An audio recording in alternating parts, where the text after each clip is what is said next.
What's going on, everybody? Welcome to a freelance artist journey.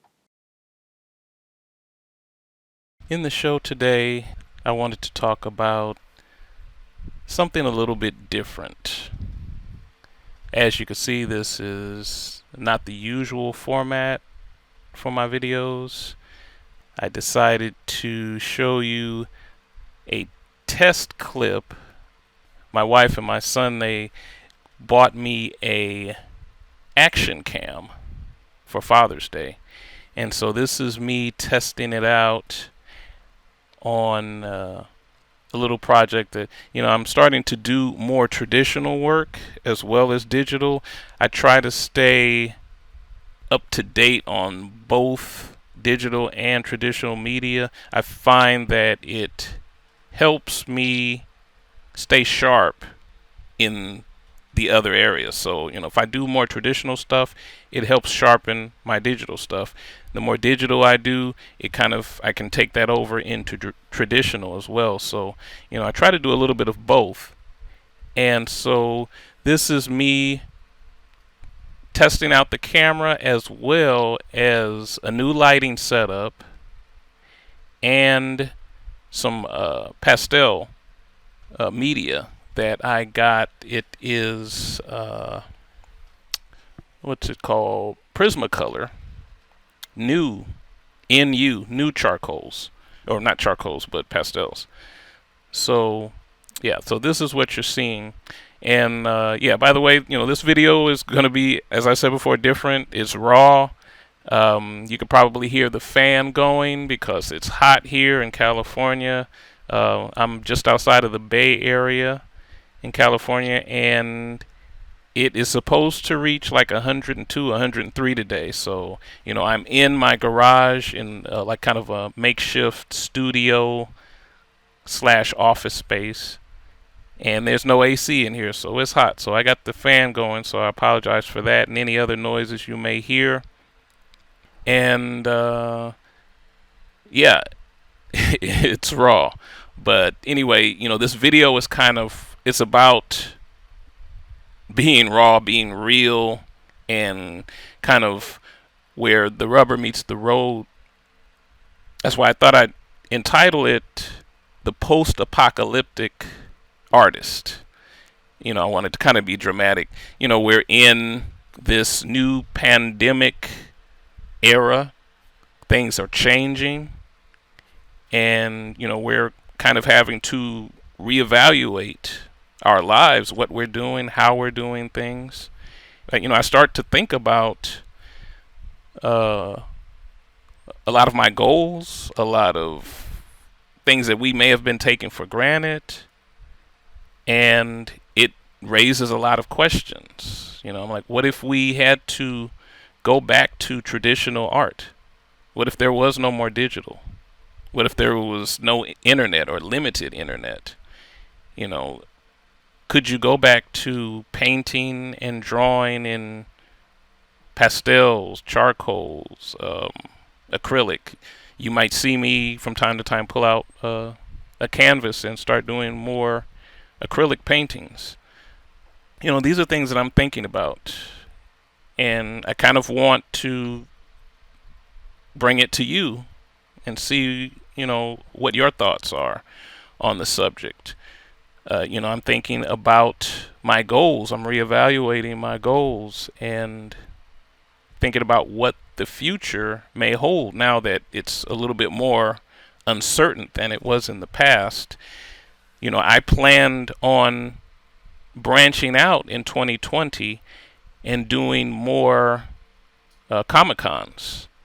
In fact, I had applied for my seller's permit and was getting ready to put down a payment on a table at a local Comic-Con when all of this kind of broke out.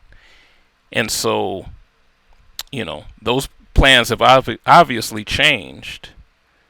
There'll be no conventions this year for sure, and who knows what next year will bring. We'll just have to see. But it just begs the question, what are your goals and have they changed?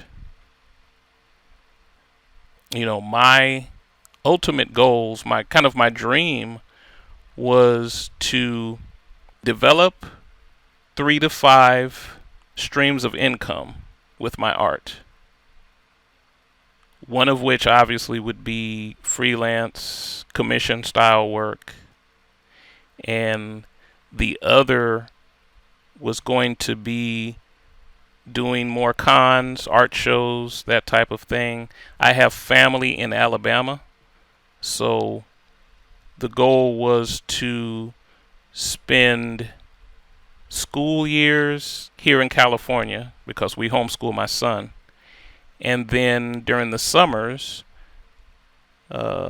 staying in Alabama and maybe doing some art shows there and connecting with some of the local art shows, programs, and things out in the Montgomery area. Shout out to A King's Canvas. You can find out more about them here. So now, obviously, those plans, or at least for now anyway, have kind of changed, and we're on lockdown. Yeah, I just find myself wondering what the future will look like. Obviously, I still want to develop my talents, my skills and abilities, and develop different streams of income. For an artist, we're blessed in that we can work from home relatively painlessly. Many of us are introverts, so we kind of already live in a cave. So there's little change there. We're hunkered down in a studio somewhere working. So that continues. But, a large part of being a freelance artist is that we have to come out of the cave and show our work. We have to network. We have to talk to other people, work with other people. And so, going forward, I find myself on sites like LinkedIn more, connecting with other artists and art directors, that kind of thing. And so, I guess for me, it will be more of strengthening bonds and ties within different communities, art communities, online for now. Continuing to work on more traditional pieces and building up my library of work in that respect. And there's plenty of time to continue to educate myself and expand my tool belt. I'm also working more in 3D modeling using Blender, so you'll see some of that work. I'll post some of that. But yeah, so and then the other thing is like graphic design, expanding into that area. I've done graphic design for a number of years, and if anybody has listened to previous shows, you can find out more about my past by going to the link here. But yeah, I did graphic design for about 20 years, and so that's something that I can always fall back on. I prefer illustration because that's kind of where the passion lies. But 20 years of experience in print design and print media, it always comes in handy. So, I thank God for that. But yeah, so I thank you for your time and for continuing to watch the videos. Yeah, leave a comment and tell me about what your future may look like now that things have changed. Maybe you just got out of school and you're trying to figure this all out, where you're going to go to work, what you're going to do, how you're going to pay off all those student loans. So yeah, I'd like to hear from you. Thanks for watching again, and we'll see you in the next video. Bye-bye. Thanks again for tuning in. Please do me a favor and hit that little subscribe button and that little bell so you can be notified when the next video drops. Later.